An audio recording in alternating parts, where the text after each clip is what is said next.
রাজ্যের রাজনৈতিক মহলে ফের চাঞ্চল্য। তোলাবাজি, মারধর এবং সংগঠিত অপরাধের একাধিক অভিযোগে গ্রেপ্তার হলেন তৃণমূল কংগ্রেস শাসিত একটা গ্রাম পঞ্চায়েতের উপপ্রধান রুদ্রপ্রসাদ কুণ্ডু ওরফে মানা কুণ্ডু। এই ঘটনাকে কেন্দ্র করে ইতিমধ্যে উত্তপ্ত হয়ে উঠেছে এলাকা। রাজনৈতিক চাপানোতরের মাঝেই অভিযুক্তকে বৃহস্পতিবার দুর্গাপুর ম্যাজিস্ট্রেট আদালতে তোলা হলে আদালত তাকে 14 দিনের বিচার বিভাগীয় হেফাজতের নির্দেশ দেয়। পুলিশ সূত্রে খবর, দীর্ঘদিন ধরেই রুদ্রপ্রসাদ কুণ্ডুর বিরুদ্ধে এলাকায় তোলাবাজি, সাধারণ মানুষকে ভয় দেখানো, মারধর এবং রাজনৈতিক বিরোধীদের হেনস্থার একাধিক অভিযোগ জমা পড়ছিল। বিশেষ করে বিজেপি কর্মী এবং সমর্থকদের ওপর হামলা চালানো এবং এলাকায় আতঙ্কের পরিবেশ তৈরি করার অভিযোগ ছিল তার বিরুদ্ধে। আরও অভিযোগ, রাজনৈতিক প্রভাব খাটিয়ে তিনি এলাকায় সমাজবিরোধী কার্যকলাপ চালাতেন এবং বিরোধী মতকে দমিয়ে রাখার চেষ্টা করতেন। পুলিশের দাবি, বিধানসভা নির্বাচনের সময় এলাকায় ভয় এবং উত্তেজনার আবহ তৈরি করার ক্ষেত্রে গুরুত্বপূর্ণ ভূমিকা ছিল এই মানা কুণ্ডুর। সেই সময় বুদবুদ থানায় একাধিক লিখিত অভিযোগ দায়ের হয়েছিল।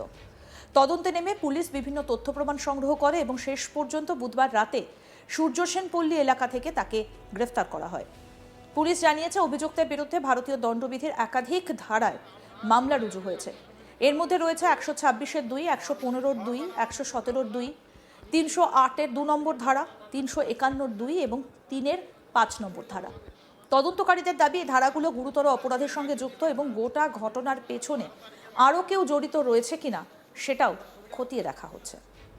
বৃহস্পতিবার সকালে কড়া নিরাপত্তার মধ্যে দিয়ে অভিযুক্তকে দুর্গাপুর ম্যাজিস্ট্রেট আদালতে হাজির করানো হয়। আদালতে পুলিশ অভিযুক্তকে নিজেদের হেফাজতে নেবার আবেদন জানালেও বিচারক তাকে 14 দিনের বিচার বিভাগীয় হেফাজতে পাঠানোর নির্দেশ দেন। আদালত চত্বরে এই ঘটনাকে কেন্দ্র করে রাজনৈতিক কর্মী সমর্থকদের মধ্যে উত্তেজনাও দেখা দেয়। তবে সমস্ত অভিযোগ সম্পূর্ণ অস্বীকার করেছেন রুদ্রপ্রসাদ কুণ্ডু। আদালতে নিয়ে যাওয়ার সময় তিনি দাবি করেন, আমি রাজনৈতিক ষড়যন্ত্রের শিকার। রাজ্যে বিজেপি ক্ষমতায় আসার দিন থেকেই আমাদের বাড়িতে ভাঙচুর চলছে। এই ঘটনাগুলোর সঙ্গে আমার কোনো সম্পর্ক নেই। তার দাবি, রাজনৈতিক প্রতিহিংসার কারণেই তাকে মিথ্যে মামলায় ফাঁসানো হয়েছে। কি বলছেন অভিযুক্ত পঞ্চায়েত উপপ্রধান রুদ্রপ্রসাদ কুণ্ডু, শুনবো। রাজনীতির শিকার, ক্লাবের ঝামেলা। আমি বাড়িতে নাই, 3 তারিখ থেকে আমাকে ফাঁসিয়ে দিল। আপনি খালি তোলাবাজি করতেন এলাকাতে?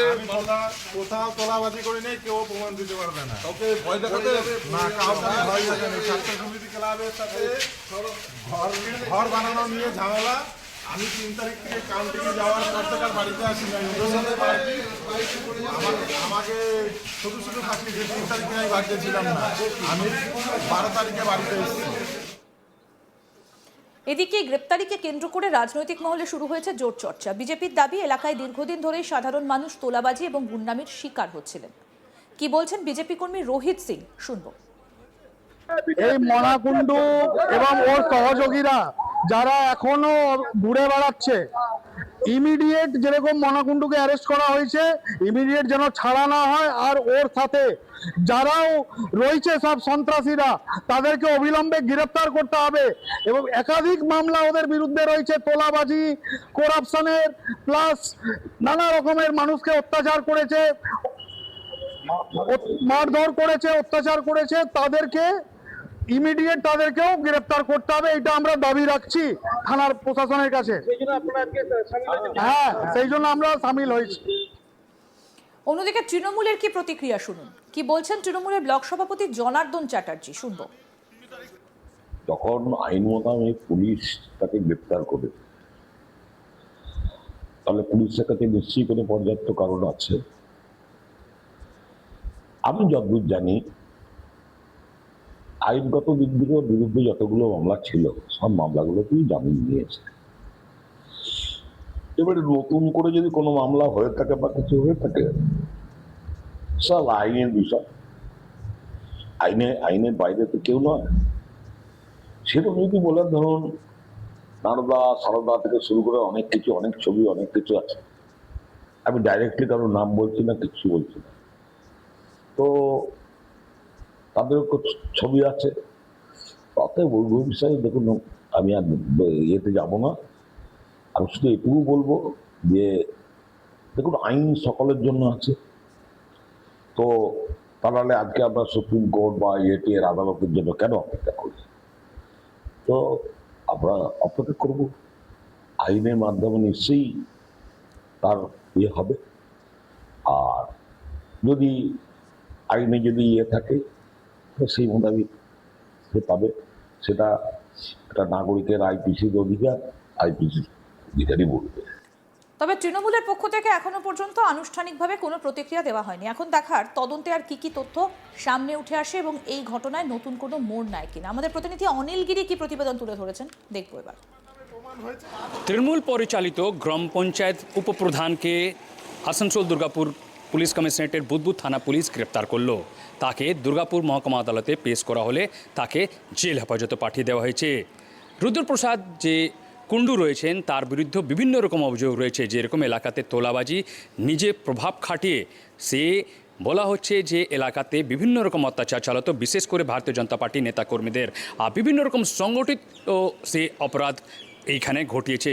তার বিরুদ্ধে বিভিন্ন রকম থানাতে অভিযোগ করা হয়েছিল। তারপর এখন অ্যাকশন মুডে রয়েছে। যখন থেকে আমরা দেখেছি নতুন সরকার গঠন হয়েছে পশ্চিমবঙ্গতে, তারপর থেকে এই সব বিভিন্ন যে তোলাবাজি করতো এরকম বিভিন্ন যে লোক, বিশেষ করে শাসক দল বিরুদ্ধে যে এতদিন যে গত যে শাসক দল ছিল তৃণমূল কংগ্রেস, তাদের যে নেতাকর্মীরা এতদিন যে এলাকাতে অত্যাচার চালাতো তাদের বিরুদ্ধে অ্যাকশন মুডে রয়েছে।